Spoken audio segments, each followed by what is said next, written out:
Today's मुरली। आज की मुरली 5/8/2026 मुरली मधुरम।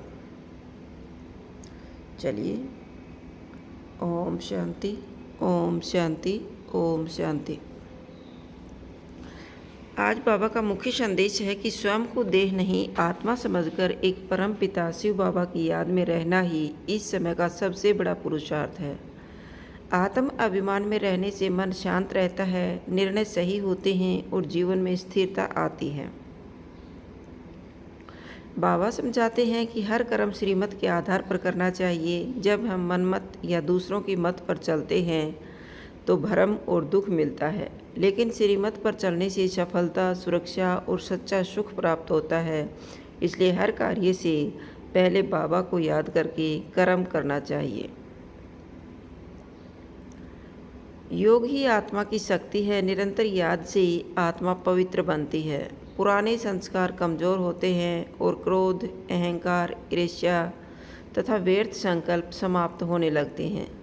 परिस्थितियाँ कैसी भी हो, हमें घबराना नहीं है। बाबा पर विश्वास रखकर अचल और निश्चिंत रहना है। बाबा कहते हैं कि सच्ची सेवा केवल शब्दों से नहीं बल्कि अपने श्रेष्ठ जीवन से होती है। हमारी वाणी मधुर हो, दृष्टि शुभ हो और व्यवहार ऐसा हो कि हर मिलने वाले को शांति और सुखी का अनुभव हो। किसी के अवगुण नहीं देखने हैं बल्कि गुणों को अपनाना है। समय बहुत मूल्यवान है। हर क्षण को सफल बनाना है। व्यर्थ बोल, व्यर्थ सोच और व्यर्थ कर्म से बचकर याद, सेवा और श्रेष्ठ पुरुषार्थ में समय लगाना है।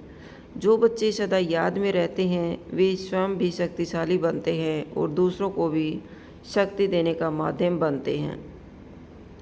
धारणा: मैं आत्मा हूँ, शरीर नहीं। हर कर्म बाबा की याद और श्रीमत से करूँगी। किसी के अवगुण नहीं देखूँगी, केवल गुण ग्रहण करूँगी। मेरी वाणी सदा मधुर, शांत और कल्याणकारी होगी। वरदान: याद की शक्ति से स्वयं को सदा हल्का, पवित्र और शक्तिशाली अनुभव करने वाले तथा दूसरों को भी शांति का अनुभव कराने वाले भाव। स्लोगन है: आत्म अभिमान और बाबा की याद ही सच्चा, प्रसन्न, निश्चिंत और विजयी जीवन का आधार है। समय को देह नहीं आत्मा समझकर आत्म अभिमान में रहो। एक परम पिता शिव बाबा की सच्चे दिल से याद करो। यही आत्मा की शक्ति है। हर कर्म श्रीमत के अनुसार करो। मनमत और परमत से बचो। योग बल से पुराने संस्कारों और विकारों पर विजय प्राप्त करो। किसी के अवगुण नहीं देखो, गुणों को ग्रहण करने का अभ्यास करो। वाणी को सदा मधुर, शांत और कल्याणकारी रखो। व्यर्थ संकल्प, व्यर्थ बोल और व्यर्थ कर्म से स्वयं को बचाओ। हर परिस्थिति में अचल, निश्चिंत और प्रसन्न रहने का अभ्यास करो।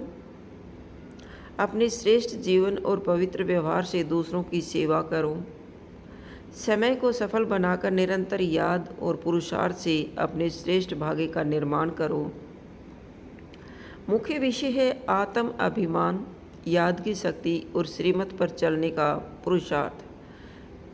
1 पॉइंट है स्वयं को आत्मा समझो। बार बार यह स्मृति रखो कि मैं ये शरीर नहीं, एक ज्योति बिंदु आत्मा हूँ। आत्म अभिमान में रहने से देह अभिमान समाप्त होता है और मन में शांति आती है।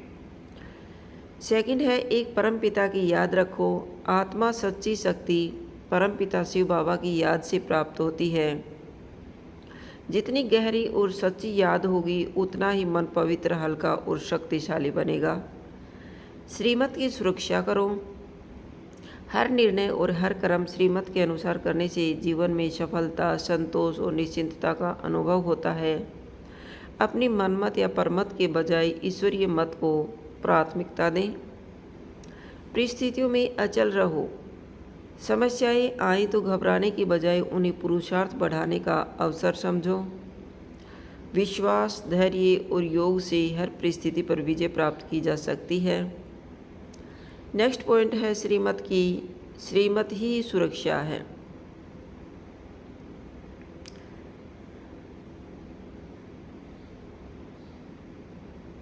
ये शायद दोबारा आ गया। परिस्थितियों से अचल रहो। नेक्स्ट है श्रेष्ठ संस्कारों से बचें। श्रेष्ठ संस्कारों से सेवा करें, केवल शब्दों से नहीं बल्कि अपने व्यवहार, नम्रता और पवित्रता और प्रसन्नता से दूसरों को प्रेरणा देना ही सच्ची सेवा है। समय का महत्व। हर क्षण को मूल्यवान समझकर व्यर्थ विचार, व्यर्थ बोल और व्यर्थ कर्म से बचो। समय का सदुपयोग ही श्रेष्ठ भाग्य बनाता है। आज की धारणा है, हर घंटे 1 मिनट आत्म स्वरूप का अभ्यास करें। मतलब 1 घंटे में 1 मिनट तो शिव बाबा को याद करें। हर कार्य से पहले 1 सेकंड बाबा को याद करें। किसी के अवगुण नहीं, केवल गुण देखने का अभ्यास करें। वाणी को मधुर, शांत और कल्याणकारी रखें। ओम शांति, ओम शांति, ओम शांति।